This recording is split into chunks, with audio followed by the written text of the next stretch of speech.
Okay, so we are live. I'm going.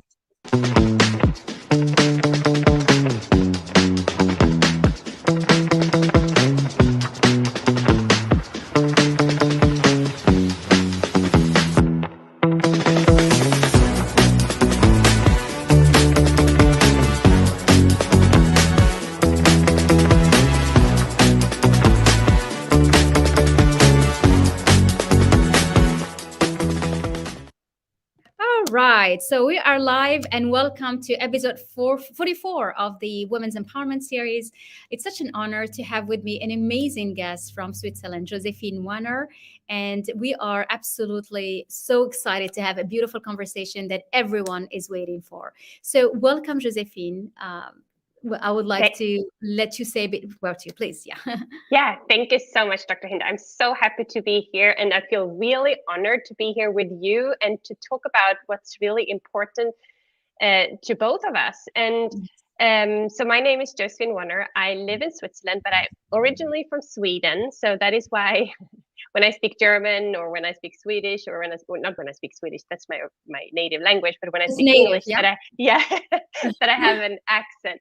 I was in corporate for almost 20 years until a um, heartbreak almost made me take a very strong decision or hard decision, and I decided to leave my position. I handed in my resignation, but I'm Wow. sure that we will get to that. Oh, I'm yes, like an because open book. I will talk you about know what? everything. Absolutely. And you started right on because that's what everybody goes through. So, welcome everyone to this Women Empowerment platform. Let us know where you're connecting from. We would like to greet you. And if you have any comments, just put it in the chat and to me or to Josephine or to myself so that we can really interact with you. So, and also if you're watching us on replay, do so and just put hashtag replay. And I'm sure that we will come back and Josephine as well to answer your comments.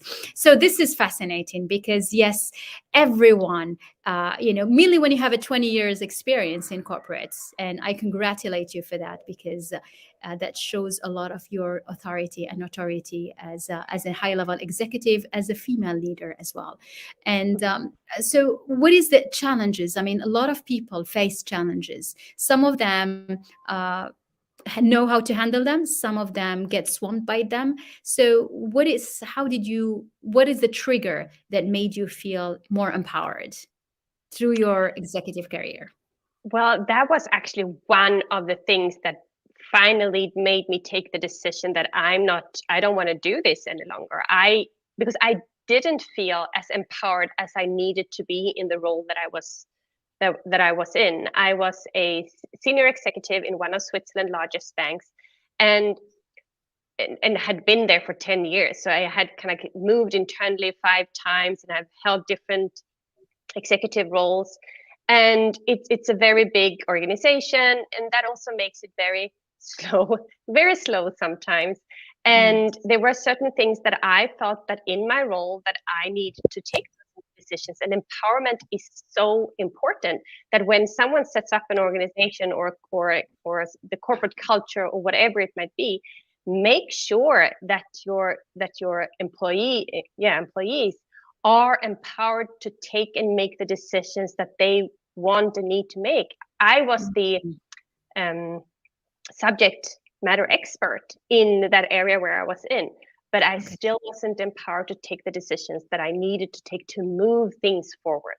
Wow. Why did you feel that? I mean, this is interesting because I think everybody can relate to you. We have people connecting. Hello, Stefan. Hello, Ali Muzaman. So, connecting from different places of the world, from Oslo, from Bangladesh, from Casablanca. So, welcome everyone. And these problems are really general. I mean, Yeah. as an executive in any place, whether it is in Switzerland, whether it is in Morocco, in New York, in Dubai, in anywhere, what is that feeling of not being empowered to actually contribute as you want to, because you know that you have the ideas? What does that feeling come from? Is it the leaders usually? Is it the management? Is it the process? Is it just the structure of being an executive? What do you I think?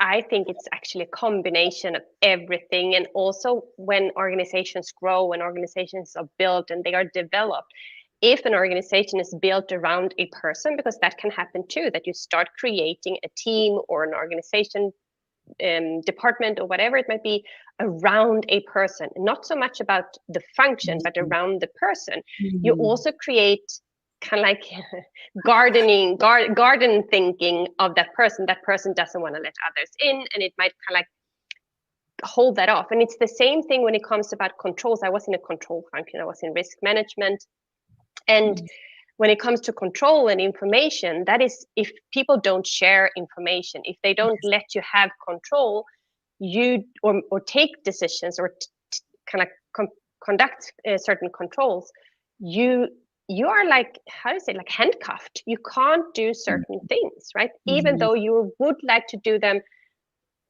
like the best that you could, and that would also be best for the organization as such. So I think it's a combination of what is the leadership like? What is the tone from the top? How are the processes set up? How are the controls conducted?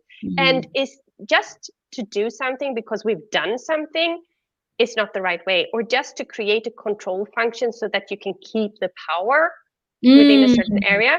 That's also not the way to do it. Incredible. This is so powerful what you just said, because that's exactly what we often feel, is that, you know, the not sharing information could be coming from a sense of wanting to control and be the only one with those information. And it could impact the team, it could impact people, because then you're not feeling that you can fully contribute because you're lacking information, even if you have a good intention on doing so. But also the other way around. I had a small team in one of my functions, and I wanted to share everything, all the information that they needed, or that I thought, this is not so sensitive, I can share this with them, because I was in a bank, so you can't share everything.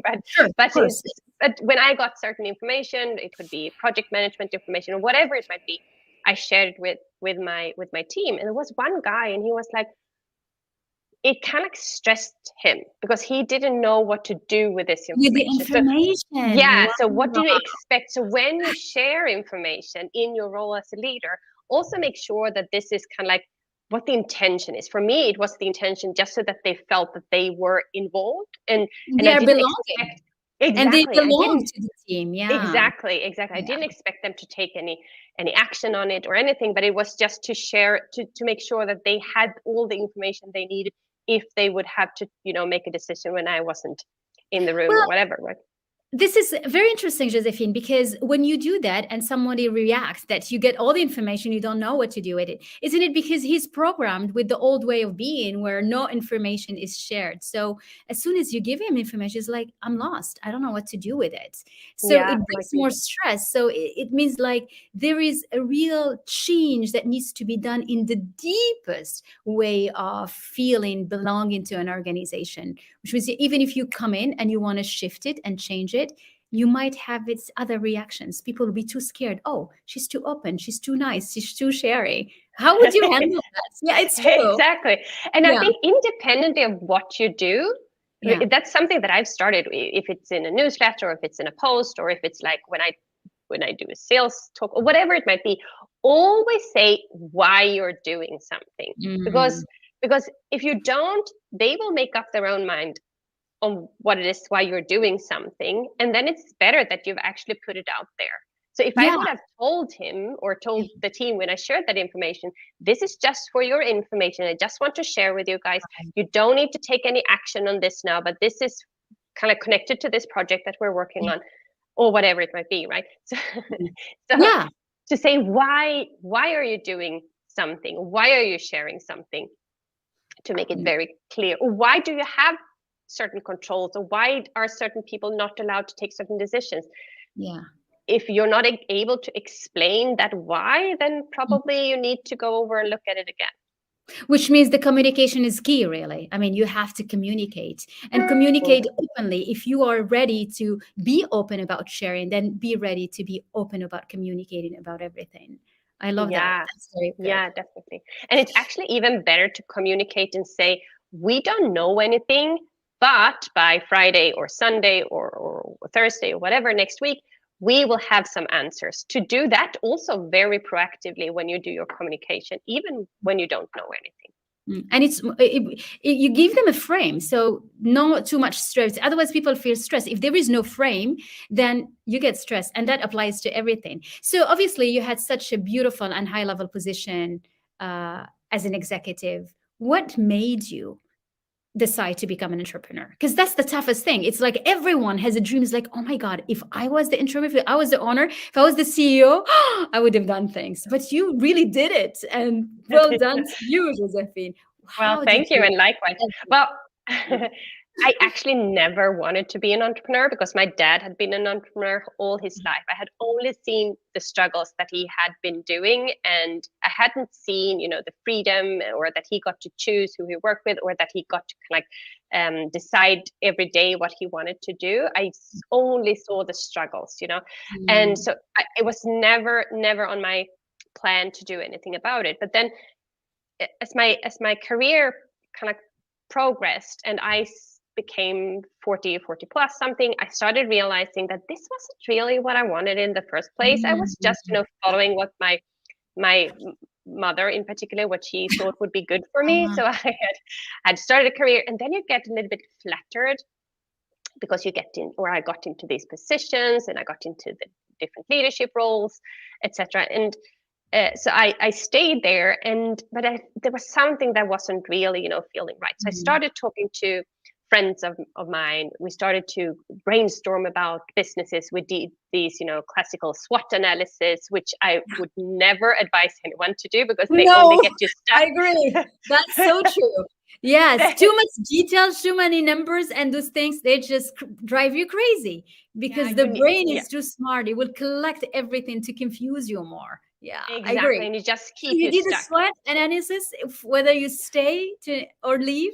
No. We did it on two different business ideas. So I did it on one business idea with two friends, and we did it on a different business idea with two other friends. But we got stuck in this analysis paralysis. We didn't even dare to do any market research. We didn't dare to ask people whether this would be services that they would be interested in. So instead of doing the SWOT analysis, start talking to people. That would be my very first advice. So I had these kind of feelings that I wanted to do something else. I wanted to create my own corporate culture. I wanted to be able to work in an equal company. But I had been in the same organization for 10 years. So I was like, oh, I probably can't do this, or who would, how can I leave? How can I leave? Exactly. What can I do? It's your family now. It's like your lifestyle, right? Yeah. And my best friends were in there. So one day I learned that my father had incurable cancer. And my Google research said that he would have 3 more months to live. And I was like, this could be anyone. This could be me. Wow. So I stopped counting my days until my retirement, because that was what I had been doing more or less. And I handed in my resignations. 4 weeks after we got that diagnosis, I handed in my resignations. 2 weeks afterwards, my father passed away. He didn't get those 3 months. God. Yeah, all he got was 6 weeks. So it was. Yeah, I know it's really horrible, but it was also my really true and really kind of scary wake-up call, which made me take a very hard decision to just leave. So it was triggered from a very deep pain, really, for you to wake up and realize that life is now. It's now. Everything you do is now. Wow. Exactly. I'm so sorry to hear that, Josefine. I didn't know. But we were lucky in a way. This was pre-COVID, so we got to be with him his last week together with my sister and myself and my mom. And you can't really, it happens what happens, right? And it's just to take, what are the learnings you take from these horrible things? Wake-up calls can be that you lose someone, or that you get seriously ill yourself, or that you are you get close. I think what you're saying also, Josefine, it's like you get close to questioning yourself. What's the meaning of life? Why are we doing what we're doing? Why? What are we getting out of this, really? And when you find yourself in a train and habits that are continuous, right? Because they don't stop, then what is the meaning? And And I had sleepless night. I had stomach ache. I was afraid opening my email in the morning. And that's not a life. It doesn't No. matter how much you make every month if that is your kind of the daily routine. When my husband asked me on Sundays what are you doing next week, I was like, stop it, don't talk about it. I don't even want to think about what I was doing, what I was going to do next week. And Wow. now it's so different. And I jump out of bed in the morning. I'm excited to start my day. I get to structure my day as I want to. Of course, I have certain things because we need structure even as Of course, but that entrepreneurs. you're so good at it, right? You're so good at it. This is what you've done your whole life, and you keep Yeah, that. Actually, probably exactly. the Yeah. most enjoyable part of it. You're like, "Ooh, let me go back to being the executive." I know. Exactly. But Yeah. in the beginning, I was like, oh no, I'm not going to have any meetings, any structured meetings. I was like, I'm Yeah. so done with this whole project management thingy that I had been doing for most of my life. Yeah. But then you kind of go back a little bit but somewhere in the middle, because the person I had become in that corporate situation that I was in wasn't the person that I wanted to be. I had to find back to myself, and that Of takes course. time. Yeah. Yeah, I love the way you say it because it's so true. And we grow, as you grow, you change also your own identity. And then you look back, you're like, maybe that Jose, that you needed to have a wake up call to become the amazing person you are today. Oh And yes. sometime, yeah, and it's that's the only way you can really overcome and go through a grief process and a grief cycle is by reaching a point where you're like, okay, what I'm gonna make now out of this? How can I use this to deepen my wisdom and to actually use it to Mhm. become somebody that contributes? This is very powerful, Josephine, and I congratulate you really for that. I'm sure even your children must have seen the changes in the around you, right? It's Yeah, my like, youngest son, he was very annoyed, by the way, when I said I had quit, because what they have here in Switzerland is that the kids get to visit their parents for a at work. day at work. Yeah. And Ah, my oldest son had been with me to the bank several times. And my youngest son, he was so looking forward to this, that, the day when he would get to to come with me go. to the Yeah. bank. Yeah. And when I told him that I had handed in my resignation, I was not going to be at the bank any longer, he was so angry. He was like, "Are you no longer a boss at the bank?" And I was like, "No, I'm not." It's not as if I ran around at home saying I'm the boss at the bank, but it was how he had kind of interpreted it. But I Incredible. think, Uh-huh. So but I, what are you doing now to cover it? You take him from the room to your office. You're like, come and visit my mom's office here. exactly. No, it's not until a year's time. So I think let's see what happens in a year. You never know how much can happen in 365 Of days. course. So let's Well, see where I'm there. And then, and worst case, he could just go with my husband or with someone that I know who's still, because my friends are still at the bank, some of them at or least. you do organize real meetings with your clients and take him along. He's like, okay, he's my assistant today. I think it's even more fun because I always feel that children, when they see their parents and their mom in particular going after her dream, working and owning her space as a Mm. CEO of her own life, it gives them also they open their consciousness. It's like, me too, I can have a dream. Let me be more creative. Let me really dream of what's possible for me, not just follow a mold that everybody has followed, and that's very freeing for the children as well. Yeah, and I mean that is also one of the things that drives me to be an inspiration for my kids.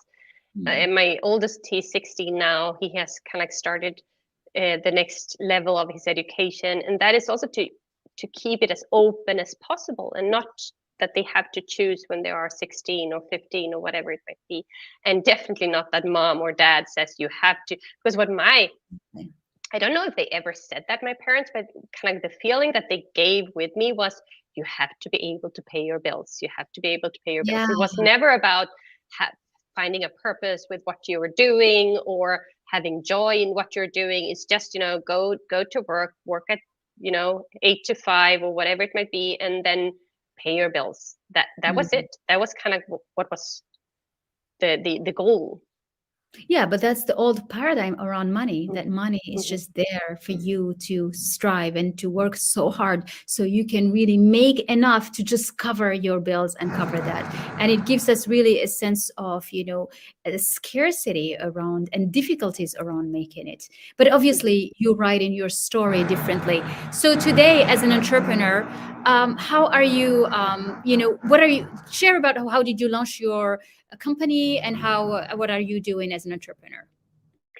So the first thing I was very, when I quit my job, I was very nervous and I was like, I had no clue what I wanted to do. I was just, I don't want anyone to feel the same way I feel today. I want, midlife, having pursued a career that you didn't want to have in the first place. So what I did was I want to hold workshops. This was pre-COVID. So I want to hold physical workshops for other women to dare follow their dreams. But what Like if I that. do that? Yeah, but what if I Yeah. do that? What if they then can like say, yeah, Josephine, I'm going to follow my dreams, and they quit their jobs and they come in financial difficulties. And I was like, am I then viable for that? Do I have Wow. to? It's like too Yeah, big a promise, right? That's too big a yeah, promise.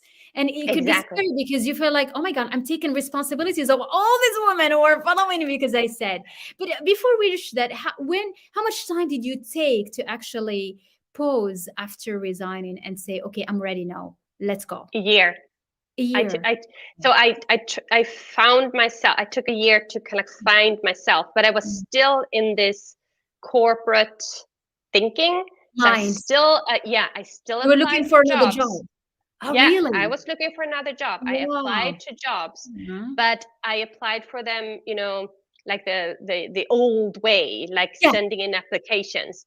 Mm. No, and I was really, as we are, like high performing, really invested a lot of time in writing That's these it. You're applications for you're gonna jobs do that it I until you get it. That's it. You know how to do it. Yeah. the Yeah. jobs I didn't want to have in the first place. But I was like, oh, I'm doing this. I'm doing this. I even went on interviews, and Yeah. but I think they can read between the lines because it's the whole energy that comes in an application. It's the energy that comes in a direct message when you send Mhm. something which is not really aligned with you. So once a year had passed, and I had started a coaching degree. So because I was like, if I want to help these women, I need to have a solid toolkit. So I had started a coaching degree, and but still in the mind, if I have a coaching degree, it's still good, when I take on my next leadership role. Of course. So I had started that, and fairly soon in that coaching degree, I realized how extremely effective coaching can be when it's done in the right way. So that Absolutely. is when this idea of starting your own business Mhm. really kicked off. Kingdom. And yeah, so then I launched officially. I tried to set up an online course. Took me 10 months, and I didn't manage to. I didn't manage because I didn't dare to talk to people. I Yeah. tried to set up something. Because I had that's, yeah, of course. I mean, that's an entrepreneur. I mean, it's like you don't wake up, you're like, I'm an entrepreneur. You're going to be seven figure. You got to go through phases. Yeah. Yeah, exactly. So it wasn't until I invested myself in a business mentor where I had the accountability that really took me to the next step and the next step and the Amazing. next step. Yeah. Mhm. And also there, the first time I thought then, okay, I need to help the corporate women who are in the same situation that I had been. Turns out that they are rather my trigger clients because they are Mhm. not yet ready. I am the project manager who makes things happen, right? So Right. I I don't have the patience. There are other way better coaches than I am who can really take care and can really guide these women or men for that matter because there are also a lot of men who are in the same situation Mhm. to take the next step and to define um, the next career step, or if they want to start a business or whatever it might be, but that kind of like piece in between, and Mhm. then they come to me to define their very first offer. Okay. So, what do you think is missing to everyone who wants to start an entrepreneur? What is that trigger that needs to be there for them to like, okay, I'm doing it. Let's go.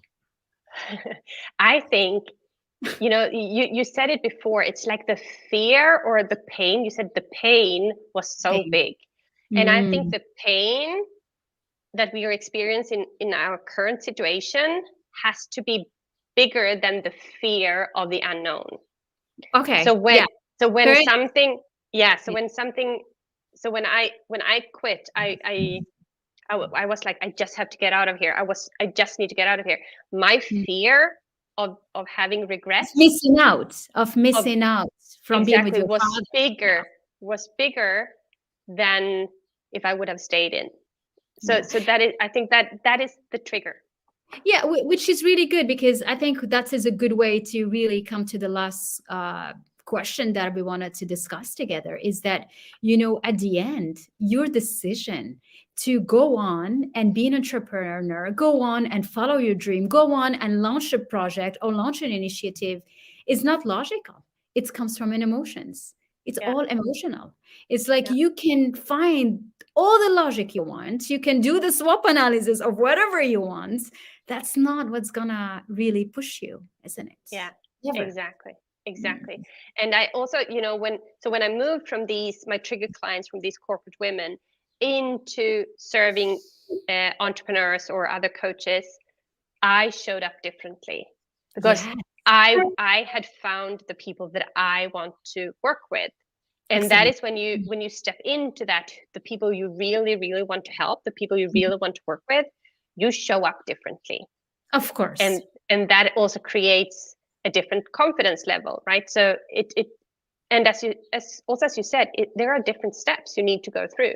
You Mm. won't wake up one morning and you will know everything by heart. Never. Never. Mm-hmm. And you don't start when you're good. You start and you get good at it. That's it. It's like Yeah, there is no secret. You just yeah, go on and get started. And then as you do things, you become better. You tweak things, you change them, and then you create whatever your dream life you wanted to create. Yeah. exactly. Yeah. It's a journey. It's not something that happens quickly. What does it take for you? How would you summarize what it is to be an entrepreneur? Um, I think you have you have to have purpose, and I'm not saying your life purpose, but the purpose in what you're doing. I Mm. actually saw a series some days ago, and it was from New York, and they interviewed these different workers. There was this garbage man, and there was this person who managed the tracks in the subway, and there was this person who was on the central train station who guided the people. And every one of them, there were more people, but every one of them lit up when they spoke about their work, and Wow. they knew why they are doing this. They knew why they go to work every morning. You could see it in their face, and you could see it kind of like they were so proud of what they were doing. And I think that is what you need to find. Mm. Why do you want to be an entrepreneur? What is the purpose? And even if it's in a corporate role, what is your role in the big machine or the smaller machine that you're in? What Mm. is the purpose with what you're doing? Who are you helping in the long run? And that was what I missed, or I had forgotten about my in the big bank, because I was just one tiny person in a big organization. And what I was doing, even though it was really important, Of uh, course. You it need to be proud wasn't of it, actually. exactly yeah, but it wasn't taken seriously by some of my managers. Yeah, well, that's because you needed to leave that place. So it wasn't Yeah, you. It was that women that needed to hear that and know that and feel that so that you become the great Josephine you are today. yeah, And and when you look at that this way, you just proud of what you've gone through. And and you should salute, you really should be very proud of all what you've done because it takes a lot of knowledge, resilience for women to reach high level in a banking system. It's a very male dominated system. And congratulations for having gone through that because that's the wisdom, the knowledge that you're able to share and to bring as an entrepreneur. So it's priceless, yeah. really. And that Mm. was also one of the reasons why I said I can do this. Was I had been successful in a career that I didn't want to have in the first place. Mm. Imagine how successful you can do or you can become when you're doing something that you really love doing. So that was kind of like, and those are kind of the motivational pieces that you have to have, like your purpose and your motivation why you're doing some things, because it will come rainy days when you will need to pull from that motivation. Of course, yeah. When things are not going your way, or things happen that are not as you expected, or you bump into one of these holes, you need to have that sense of purpose, and you need to have that motivation to keep you going. Amazing. So, what would you like to say as a last word for, people watching us who are working on a 9 to 5 job, executives, but really they need that little push to be able to say, okay, let me do it. Let me jump to be in the entrepreneur waters. Well, first of all, you don't need to jump. You don't need to quit your job like I did. For me, it was, there are people who do that, but you don't have to. Start small. But for me, it was like, oh, I don't have any energy. I can't do this in addition to, and I was scared. But start talking to people, because also when you start doing these things, you start to reprioritizing things, you get more energized about it. So Yeah. start taking small steps. Send that DM, book that call, buy that course, or register for that Yeah. program, whatever it might be that you currently have, at the back of your head, that little voice whispering that you should actually do this. Do that now. Take 5 minutes after this, after you watch this, and send that DM. Update your LinkedIn profile, or whatever it might be. Yes. They know what it is. They know the first step. Amazing. Do that. I love that. This was so valuable. Very good. Thank Thank you. you so much, Josephine. I loved our conversation. I'm sure a lot of people who watched us from Paris, from Morocco, from Bangladesh, from Oslo, from Casablanca, we've seen them from around the world. If this is something that can inspire you, you have a dream, go after it. It takes time, but when you believe, you keep on doing, and then you lead through it. Thank you so much for coming. I loved our conversation. Yeah, thank you so much, Dr. Hynd, for having me. And for everyone who hasn't reached out to Dr. Hynd yet, do that now, because she is the specialist too. Connect with her and send her a DM saying, I am ready. Yeah, both of us. I mean, I think what's amazing is that this incredible, this industry is just full of amazing women, and you connect with them as you feel the energy, where you feel drawn, and just let your heart guide you. And you see what magic you can create through that. That's well done by everyone. Thank you.